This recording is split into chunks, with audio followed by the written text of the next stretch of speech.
everyone. I'm Dr. Athena. I am a psychologist and an Ayurveda doctor, and I have my own firm named Ishaki, where we focus on mental well being, not just healing, but also transforming yourself into your actual self.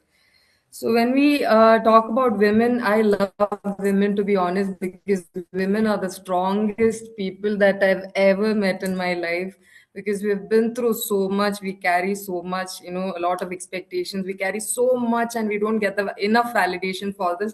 And even we do not give us enough validation for how much we are doing. But then that is very important. So, one thing about women part of when it comes to work, when it comes to relationship, when it comes to parenting, when it comes to everything that we have to do, we are very confused. We have no idea what we want. We don't know who we are actually. So we're all functioning based on expectations. We're all functioning, even work if you take. So the kind of work that you're choosing, your brain will immediately go to what is acceptable and not what do I want. So before I start off into the topic, I'll just ask everyone to take a deep breath. So when I ask you to take a deep breath, it doesn't have to be performative. It just has to be a very real one. It's just filling your body completely, your lungs expanding completely. And let's just try it out once. Okay? Yes.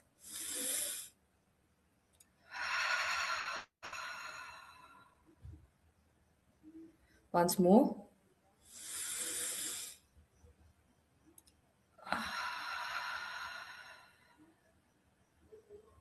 So, did you notice what happened when you were doing this breath? So, did you notice your shoulder towards your ears? Was it like very, stiff, or was it just relaxed after you had that breath? So that itself speaks a lot about how much we are holding internally. The tightness that we are feeling in our shoulder, in our what do you say, in your throat, in your face, in your entire body. You can feel that stiffness and tightness. And a lot of times we're not paying attention to this because we love being here. Right, we love doing the thinking. We were told that our wisdom lies here. Right, this is what we've been raised with. Right, we've been growing up hearing the thing that your wisdom lies here. Right, so we do all the justification, we do all the rationalizing. So we do things that we don't want to do too. It's just, your body is saying you don't have to do it. It's not something that you want to do. But then your mind, again goes back to, no, you have to do this because you're this or because you're that. And a lot of times we have taken up roles too. That is the role of a wife, the role of a mother, the role of a daughter-in-law, the role of a sister, whatever it is. And then people have just assigned these roles, and as if you're supposed to or meant to do these. And there's a lot of pressure in handling these roles, because you have a lot of other things to manage too. You have work, you have your kids to manage. But then everybody is giving all this, and you don't even know what do I want. So you're just, leaving whatever I want and getting into here, what is going to make people accept me, what is going to give me that validation and that sense of belongingness. And we've been pushing, giving as much as we can. And in return, what do we get? We're just getting drained, we're tired, nobody is there to understand us. And yet again, the next day, we keep pushing, not paying attention to what your body wants. Your body actually knows what you want exactly. That feeling when you can't just get up from the bed and all you want is rest. That is your body asking for rest. But then again, you get back here, and we push ourselves, saying you have to, move, you have to keep pushing. And then, there are times when your body just wants to move, maybe slight movement, it's just maybe neck rotation or whatever kind of movement it is, because it's just holding on to too much and it just wants to let out. But we're never paying attention to the body, because we're always stuck here. So when I start with talking about the mind is a very messed up place that you should not listen to, because this place is only going to confuse you and keep you stuck. Because this place, when I talk about the conscious mind, it is only working based on the experiences that you've been through. Right, all the thoughts that you have, they're not your thoughts, because you were not born with these thoughts. For example, if you have thoughts of insecurities, that I'm not good enough, or I'm not capable enough, or if I make a mistake, that means I'm not, what do you say, not worthy enough. All these kind of thoughts, these are not your thoughts. all the negative thoughts that you have, every single negative thought that you have is not yours to carry. It was given by people who compared you, criticized you, who hurt you, and made you feel like it was your fault, right? And what did we do? We started absorbing all those words and we started making it our personality. And still we are continuing with this personality, believing I'm not good enough. I have to try, I have to perform so that people accept me and treat me well. So we've just gotten out of here, gotten out of the memory of who we actually are, because there's a lot of pain that we've been provided with. So we get our entire focus goes on to the external world. I've been through this too, because when I get in front of the camera, I was not comfortable before. The thing is, when I switch on the camera, immediately I get out of here and I go into the external reality. I start thinking for people? What will they think about me? What if I say something wrong? What I say is not acceptable for them? So this thing will only keep you here. It will not show your true potential, show your true worth, right? So the whole work is to break out of this.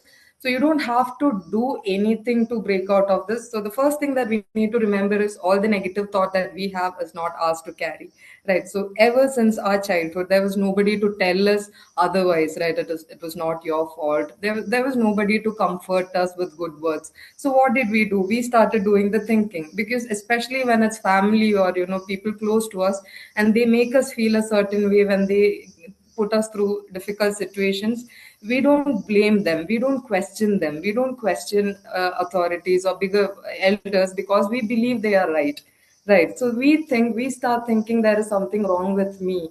I am not good enough, or I am not important enough, or I have to earn my right to be treated well. And there's a lot of things that we have just integrated inside our mind, and these thoughts are not even ours to carry. So these are all called as survival based thinking patterns. So this is again what your brain does in stressful situations, because when you're a child, you don't know what else to do. You're not going to think, oh no, my dad was just stressed today. Because the only thing that you're going to think is, my dad was very angry at me, he doesn't love me, I'm not lovable, right? That is what a child will think. The child doesn't have the capability to understand the other people's emotions, because they don't know what emotions are, they're small, right? So we've all been through this. Even at school, we've got a lot of bad kind of experiences with teachers. Most of us also have gone through a lot of stuff like that. So we've all, taken all these unnecessary things and made it our personality. Even when we know that we have a lot of good sides in us, a lot of good qualities in us, we don't pay much attention to it. Our brain pays more attention to whatever is the negative thing. So this is again, why do we do this? This is again a mechanism of the brain, because your brain, whenever you have a negative thought, so the brain doesn't know if, even if you have a thought, it doesn't know if it's a real one or not. So imagine you're scared of your mother. Imagine you're scared of your mother. You see her in front of you, and what is the thing that your body goes through? Your body becomes very tight. Your heartbeat just, goes higher. Your breathing is disrupted. Your body is very tight. Now imagine you see a snake, right? How would your body react? It's the same way. It's the same way, right? So your brain doesn't know if it's your mother standing in front of you or it's a snake, right? So your brain just pays attention to how am I feeling and how is my body reacting to this, how's my breath. So this is why it is very important not to have negative thoughts, because every negative thought is signaling danger to your brain. And the more you signal this region in your brain, the amygdala, where you have the fight or flight response, it is a very intelligent adaptation of the brain where it can help you from danger. The reason why you're not gonna stand on the edge of the cliff because you're gonna die, that fear is there, right? Or if something danger actually happens, that fear has to be there, right? So this act has to happen only at times like that, only in danger situations. But we are doing this every day by thinking negative, right? Every single day we are activating this region a lot, and that is what is messing up with our health too. So the tightness that you feel, the lethargy that you feel, you're not able to do anything, you're just drained the entire day, right? So now again, coming back to when you come to the mind again, So the first step is finding out your emotional patterns. That is what all patterns that I've created from my experiences, because all this is not you. This is not who you really are. Whatever restrictions that you have about yourself, every cage that you have is only created through your experiences. So the first step is to have self-awareness of your patterns. Like, why do I behave the way I do, or why do I, take disrespect from people? Why do I abandon myself when I want to, speak up for myself? Why am I not doing this? Why do I, all these micro abandonment moment, every time you wanted to say no, but then you were forced to say yes. Something inside you forced you to say yes. So this is again mainly coming back to your childhood pattern, because you were not allowed to have a boundary, or you were not allowed to choose a life for yourself. That is why this fear is still there in you. That is why when somebody asks you for something, even when you don't want to do it, you just do it. You're that people pleaser because you're not doing this out of kindness. So again, people pleasing is not kindness. It is coming from a fear. There is a fear of not being loved or not being accepted, because that fear is there since a very long time. And we're just functioning like this, going on doing things that we don't want to do, abandoning ourselves. So every time we abandon our needs, we are disconnecting from our actual self. We are disconnecting from our authenticity. So the main thing that everybody in this world is suffering from is the inability to become themselves. Right? We try a lot to become everything for everybody. We put on a performance everywhere. You're a different person at home, different person at work, different person with some friends, different person with other friends. It's very confusing to wear all these performative masks and live a different life. We have to come back to our actual self, where we're just, again, being confident. So it's not that you're not confident. You are not born as a not confident person. Right? It is your experiences that made you underconfident. It is people who made you believe that you're not good enough. Right? That has taken away your self-worth and your self-confidence. So how do I become confident? You don't have to become anything, right? You just have to unbecome whatever you're not and come back to who you are. So this is the whole point of, working on yourself, inner work, because the whole purpose is we've been holding on to so much of pain, whatever pain that we have. It's fear, it's insecurity, it's anger, it's frustration, it's sadness, whatever pain that we are holding, it's in different parts of our nervous system, from our top of our head to the end of our spine. We're holding on to emotions in every region. You can feel it in the tightness everywhere. You can feel that tightness even when you notice your breath. Even when you're just attending this session, we're holding our breath for no reason. Right? Why are we holding our breath even when there is no danger? We're just doing it, right? It's all, when we had stressful situations, the thing is, we forgot to, we had to catch our breath too. So this is all happening due to stress. And every time we go through stress, it's not just here, it's not just a memory, it's not just a memory in the past, it's not just a painful memory. A lot of times we try to, neglect the pain that we've been through. We try to minimize the pain that we've been through. So let it be the way our parents have treated you. So we are grown up now. So we have this thought that they did whatever they could, and they did not have a good life. So they gave a best life for me in however way they can. We do all this rationalizing here, right? So again, the whole point is not to blame your parents, but then it is to understand what was required for us and that was not provided for us. So these are all biological needs that we require. That is, comfort, care, that is physical affection, emotional affection, understanding, ability to manage the child's emotions. So everything. So the child doesn't come to the world, come into a new place and start learning on his or her own. There are a lot of things that the child learns from parents, right? The way they see themselves, right? Through the comforting words of the parents, through validating words of the parents. That is how the child has, good confidence, good feelings about themselves. And again, how much support and how much care did they get? So if any of this was missed, so maybe your father was not very emotionally expressive, even though he had it inside him, he was not very emotionally expressive. So these are all emotional needs that children require. These are physiological needs. These are not just something here. These are physiological needs that the body needs. And when you don't get any of these, that is why we go through all the mental health struggles like anxiety, depression.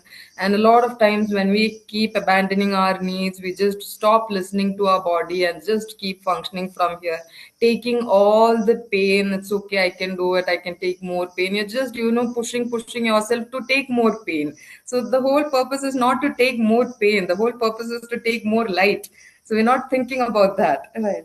So now, how do we take out this pain as the next question? That is one example. If you want to be confident, it is not here, right? Because if you want to be confident internally, if you just say, I'm going to be confident in this session, I'm just going to be, myself, and you're going to go there, you're going to stutter, right? It's not going to come. So again, the work is not here. The question is, where is this mind staying? It is in the body, right? As long as your body is not feeling safe enough, your mind cannot believe it. So this is why it's very important to first, after understanding your patterns, the next work is to identify these patterns in your body. Where am I holding the tension in the body? You can just start paying attention to wherever that tension is there, and you can just move this area wherever it is, however you want to move. So movement doesn't have to be choreographed dance or anything, that also works, not choreographed, but intuitive movement where you just, you're just listening to your body and breath and moving. So this is again one more thing that we are very uncomfortable with, that is to dance with ourselves. Even when there's nobody watching, we are very uncomfortable to do that, right? Because we're not comfortable with ourselves, we don't love ourselves yet, right? We're very scared of getting in touch with ourselves, because that disconnection was happened very long ago, right?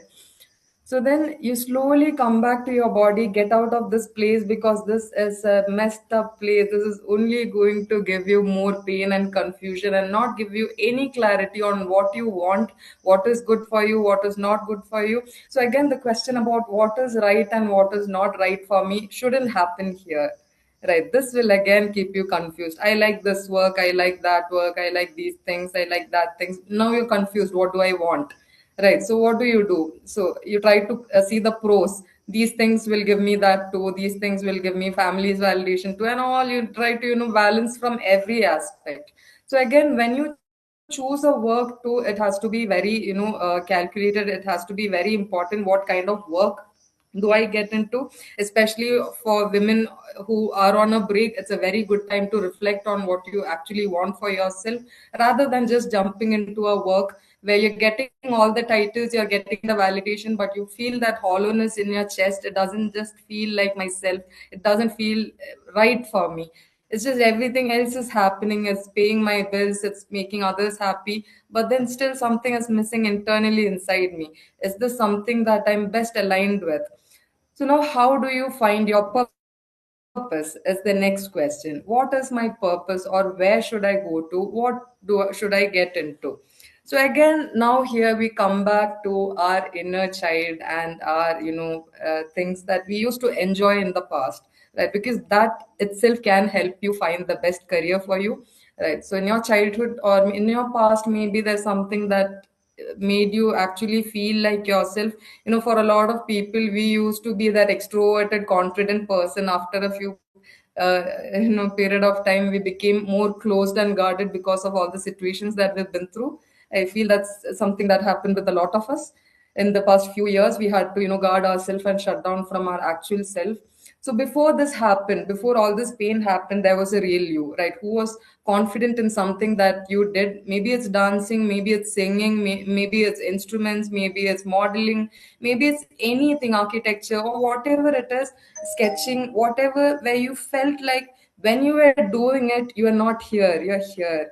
It's coming from here, right? You don't feel like you're working. It feels like you. It feels like your expression. What is that? Right? It can be connecting with people. It can be anything that you want. Right? Yes.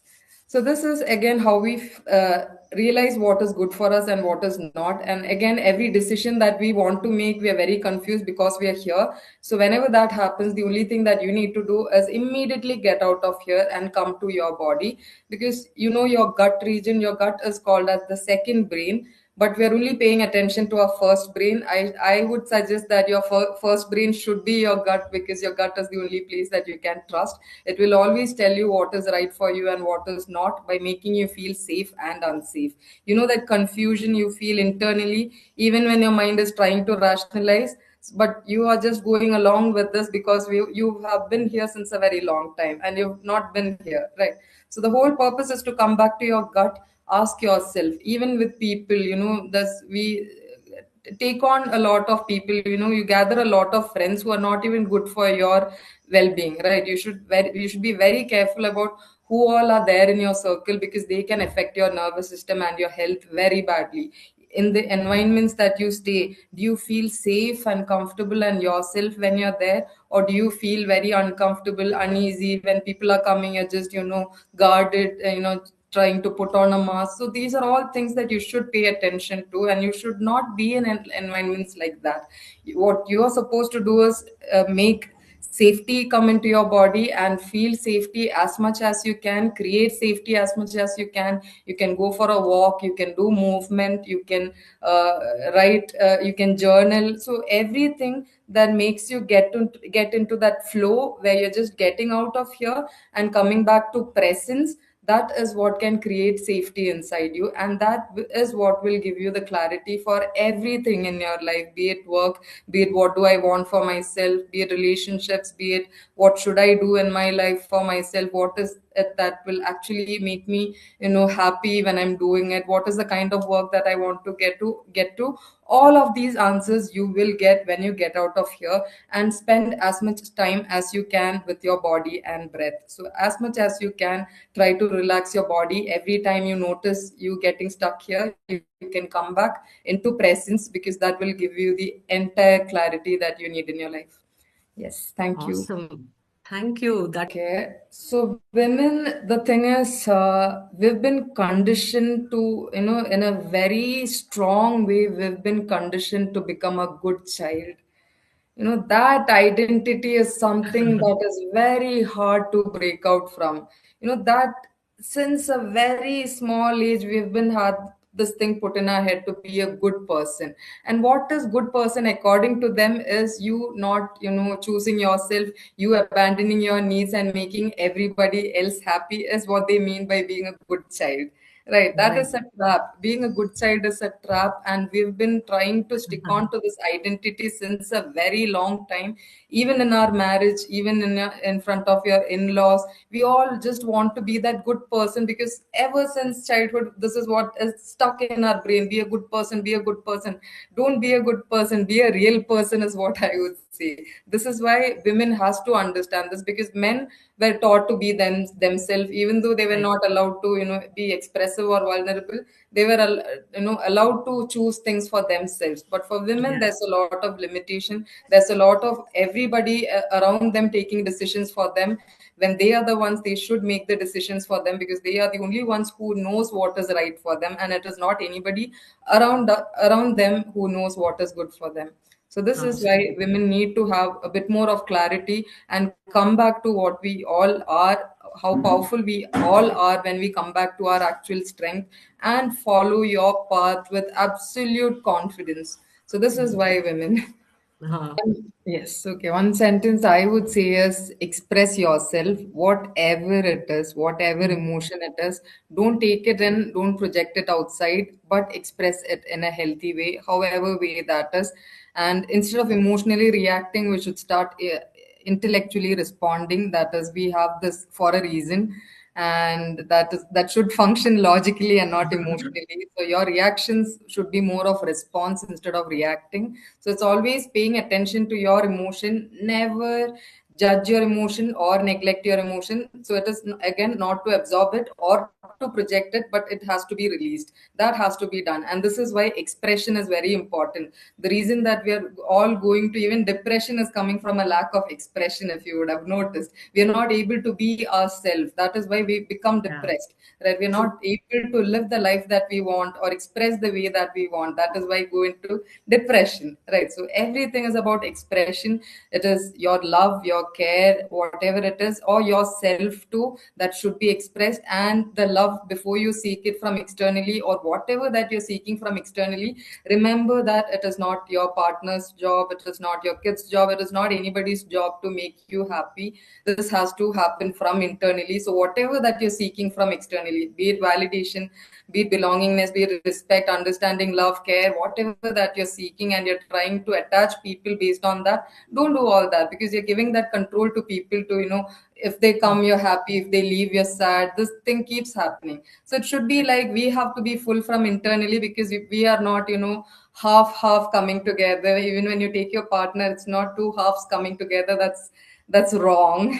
I mean, the whole work has to be done internally. Whatever that you're seeking from externally, remember that that is seeking you from internally. Give it back, whatever it is, be it love, be it even when you're not feeling worthy enough, not good enough. These are all thoughts given by people who don't even know who they are.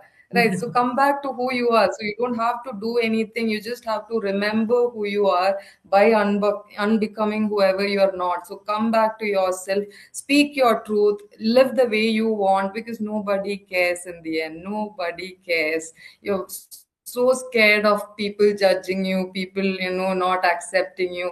To be honest, nobody cares. You or me die tomorrow, the world is still going to function.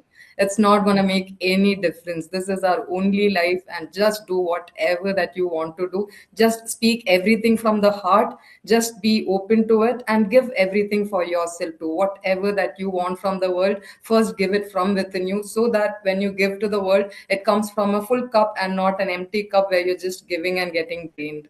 So this is all the work that you have Yeah. to keep doing every day. Yes, we are not just soft. We are not just soft. Everybody here knows that we are not just soft. We just have to put on that mask, because we had to follow that mask. We had to follow that conditioning, but we are not soft. We have the fierceness in us. We have the talent. We have the creativity. We have everything that we want. But we're sticking on to the softness because it's accepted by everyone. Yourself is not accepted is not a good idea. That you learned that in your childhood, and you lost yourself at that time, right? So come back to who you were before the world made you somebody else. That is who we should come back to. Yeah, Awesome. so this is the only thing that I want all women to remember. We are not weak, we are not soft. The strength, the force, the fire is always there within us, and it is waiting to be remembered. That is why we go through all these pain. Whatever pain that we are going through is a blessing, so that we look internally and find the fire. Yeah. Oh, awesome. So beyond appearance, it's not looks then, right? It is what a healthy woman No, feels like. Right. So it should not yes. be That's how why the does a question woman is for look you. like. It is how a healthy woman feels like. Because how a woman appears on the outside is based on how she feels inside. Right. So however she appears outside, how she lets people treat her, show up for her, do things for her, everything is based on how she feels internally about herself, and how much she believes is her self-worth, and that is directly reflecting on what she tolerate and how much she takes in life, right? Because if she is taking a lot of unnecessary things from people and just taking and taking, that means there is some inner work to be done, right? So that inner place has to change, because we're all powerful people from birth. It was just that the world taught us otherwise and made us somebody else, and we started believing it's our personality, but it's not the truth. The truth is who we were before all this, before all these things happened. There was a person who did not have any doubt about them. They were Mm. just, very confident about possibilities. Even when things are uncertain, they're just going forward with it. That is who we should come back to. So again, healing is not about, just getting better or becoming somebody else. So healing is about a remembrance. It's about remembering who you truly are. So that is real healing, and it is not a performance. It is an inner feeling, and your outer reality has no other choice than to get aligned with it, and get to and to listen to it, and you just feel it from the way you're talking, from the way you're just showing up, right? And that is not a performance. You can feel it, right? When a person is faking it, and when a person is not. That is why I always say, don't get here, come here. You'll know Yeah. exactly what is going on if you come to your gut. You'll know what is right for you and what is not. When things are confusing, conversations are confusing, you always get that gut feeling there is something Mm. wrong here. But then you're again, over giving, over explaining, doing all the thing because we're so used to being here. So leave this place and come back to your body and breath as much as you can. That is who you truly are. Awesome. Yeah. So it's, yeah, appearances, yeah, makeup and everything. No, we can do it. And today it's all there. Yeah. And yeah, the inner self, I think a lot of pointers you had given, wonderful pointers, be it from family support, to gaining that experience by ourselves, believing in ourselves and going forward. Wonderful session with both of you, Dr. Ashika. Thank you so much, Dr. Athena. Thank you so much for being with us. Together, I think you both defined a powerful dimension of health, which is the body and the mind. And today's conversation was inseparably, I think, connected with both of you for women's journey in their life. Thank you so much.